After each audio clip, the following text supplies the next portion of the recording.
তোমার কোন সামনে যে প্রতিদিন আবার তোমার টিকা হয়? আমি মাদ্রাসাতে আসি।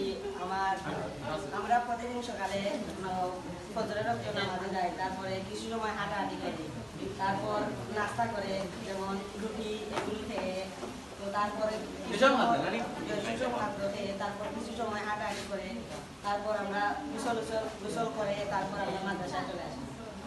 এমনি খেলাধুলা করো না? খেলা করি আমরা বিকালে, আর সময় মতো আমরা সব সময় পার করি। আব্দুল্লাহ, তুমি এখানে আইতে পারো?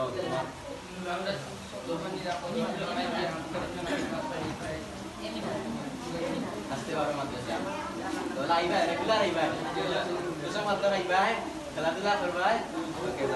তোমার কোন সামনে যে প্রতিদিন আবার তোমার টিকা হয়? আমি মাদ্রাসাতে আসি। আমরা প্রতিদিন সকালে ফজরের